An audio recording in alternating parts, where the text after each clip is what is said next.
Alrighty, this week in the garage, we fix my AC clutch and hang out with the homies. Strictly Desert Media put on a little get together and a run. We didn't go on the run, but got to see a couple of Raptor swaps, a whole lot of mid-travel trucks, some long travel Rangers. It was pretty cool stuff. Gang's all here, baby. We got Asa, Connor's here, and then this is all put on by Strictly Desert Media on Instagram. All the trucks out. It's a T100. You don't see it very often. Right. So this is sick. And this isn't on like an actuator, you just flip it up? Yeah, but none of those lights work. Oh, okay. Well, that's the way to do it. No, right now I'm not even going to try. What are those, 2.5s? Yeah. With the spring under? Yep, spring under. How do you like the spring under? Oh, dude. I've hooked this thing at the cinders. Yeah. And it was like a cloud when I landed. It was so comfortable. That's honestly nice to hear because so many people just dog on, oh, why would you do spring under when you should do I legs? love spring under. This is sweet. But that light rack's going to get moved right here. Get Yeah. that old school look. I'm not going up the tire size that everybody wants me to do. I might trade these out for some round pods. I'm not sure yet. I haven't really decided what I'm going to do. I got you. But I want to keep it an old school looking Prerunners truck. Yeah. Maybe get like an old school wrap or something on it. I haven't really made my mind up yet. It's done. That's pretty sick. What kind of travel do you get? 16 in the front and 20 in the rear. That is sick. I'm gonna go to hydro bumps because, as you can tell, these are maxed out. Oh, jeez. I didn't even notice that. Dude, they're maxed out. Can you bump off the, oh, you got that bolt. Could you bump off the upper arm? I can, but I don't want. I got you. Because I want to bump somewhere down here. Yeah. But it's going to be difficult because there's not enough room. So I got to figure it out. That's why I've seen people go like in between the shocks before if you can build that out. Well, there's the spacing there too. Yeah. I haven't gotten that far yet with I got you. I want to also replace that lower ball joint with a uniball.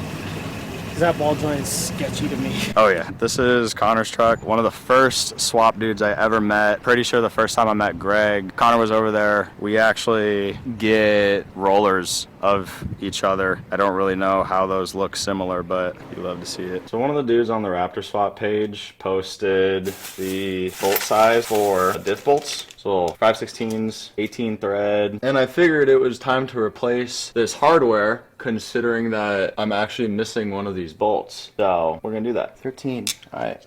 Oh man, that one's loose too. And this is why we do bolt checks. As the homie Greg says, check your crap. Doesn't say crap, says another word, but you know, I don't like that these are all finger tight. I did see somebody say that all their stock hardware would loosen up and come out. So maybe some stainless hardware will do more better. I think it was Dylan Brown. He is out of Louisiana or something. He's a swappy boy. If you haven't already checked out Raptor Swapped F-150s on Facebook, I highly suggest you do because that is where it's at. Lots of cool trucks, lots of great info. One of these days I'll talk about how I got into that community with Greg and Connor and all the boys, and then Cody and the 15th or 13th gen boys came onto the scene and it got even cooler. So we love a good classic 12th gen swap. I joined that page back in like 2018 or 2019 when just a couple hundred guys there. There weren't shops doing swaps or anything. It was literally just guys in their garage, and that made it a lot of fun. There was kind of a barrier of entry for the off-road boys where it was like you were part of the crew if you had enough brains to get it done in the garage. And I'm not dogging on anyone who takes their truck to a shop. When I was in an apartment, like I was always trying to find somewhere to go. If I had the money, it would have been way easier for me to just take it to a shop and have someone else do the stuff, but I didn't have the money, so I just did all my truck's work in my in-laws driveway until we got this garage, which is why that was kind of a big thing for me. Lots of stories to tell. So actually, while we're talking about swaps, a little quick background is when I moved out to Arizona, well actually when I was still in college, I was looking at Dirt King kits and everything. I knew I was coming out to Arizona. I knew that I was going to go from playing baseball to coaching baseball. I didn't want my job to be my hobby because I didn't want to get burnt out on something that I love so much. So I used to dirt bike as a kid and decided that'd be something cool to do is get back in motorsports. I brought the dirt bikes out here. I was also just really getting into the truck scene, I guess. I thought, you know, Prerunners were cool and all that stuff, and Arizona had more open land than Texas or public land. That was an opportunity for me to kind of get out and do it some more. And there was a pretty good crowd of swap trucks out in in Arizona already. Greg, Connor, Asa, good crowd. So I started looking around Facebook Marketplace, collecting parts and all that. And then once I got out here, there's a transmission recall on the F-150s, the 12th gens. And it was when the transmission would downshift and whatever. And I had just crossed over 150,000 miles in the truck. So I went to the dealership and they said, hey, you're going to pay for it, like you got to pay for it in full. I said, what are you talking about? This is recall work. Like this should be free. It's an issue that Ford had. And they're like, no, you're over the mileage, so you got to pay for it. And I said, okay, so is there anything that I'll get done for free anymore at a dealership? Like that's the whole point of going to a dealership. The whole benefit is going there and getting it done for free. And they said, no, we cap everything at 150. So I said, cool. Paid for that transmission stuff, dipped out, and that was the last time I got work done at a dealership. Then I started wrenching on the truck. Greg told me, hey man, we're working on someone's truck. Come over, see what it's about. I got to swap my shocks out or whatever. So I went over and hung out, met all the guys, and I had a bunch of parts already. I actually had all the swap parts and then some like King 3.0 coilovers that I found for super cheap. So I got the rest of the parts and went to Greg's and he helped me swap everything out. And that was the original suspension work on the truck was Gen 1 suspension, King coilovers up front, and the body work was all I had was some white Gen 1 Raptor fenders. That's where we started. Let's see if I can get a good sound clip from like right here.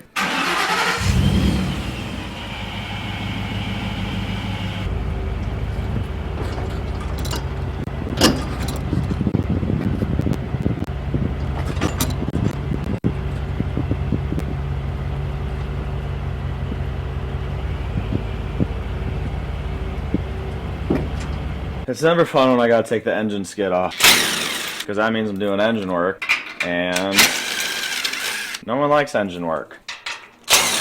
There's a reason off-road guys get into off-road, because working on suspension is way more fun than working on engines.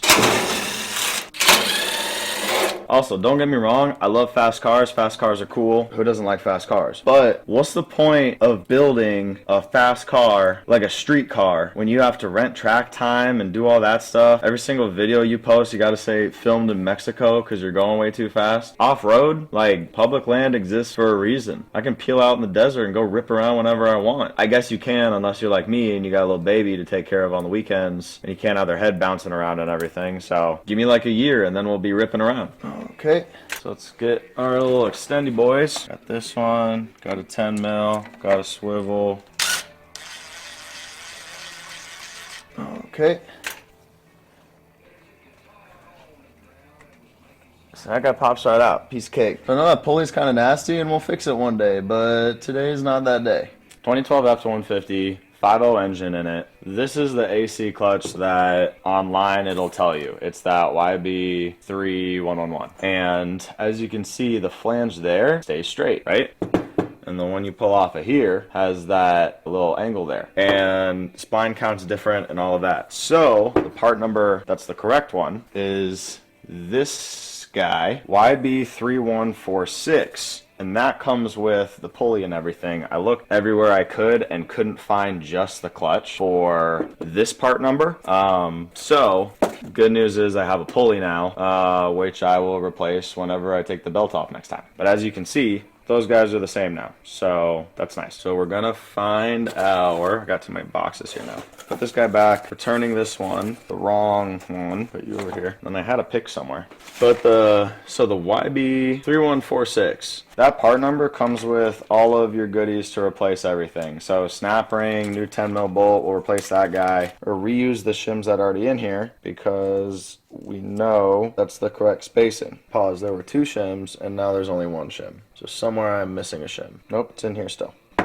So you have your 2, these are different sizes too. So I have these 2 little shims in here and those will pop out of there and we're just gonna drop them into this guy. Boom, that went in way easier than last time, probably because it's the right one. Look at that, dropped right in there, cool. And then we're just gonna zip this guy back on the truck. When you're removing this guy, easiest way to do it is these 3 little holes here. You can fit a pick in and behind there and then use that to pull out, okay? You have space back there for your pick to go in, okay? So that way you can pull that out because there's not much to grip onto right there. That was the easiest way I found to do that. So this time around, we're gonna throw some little ANSYS grease on there so it doesn't get all stuck on there again. That's kind of tough to get in there, actually. I don't even know how much I'm really getting on. but whatever, it's better than nothing. Got that figured out. My shims are in there, and we're just gonna pop this guy back in. And that slides right in there, and that's good. There's space between, that'll spin freely all the way on. Cool. Zip this guy back in here, and then start it up and make sure it runs correctly.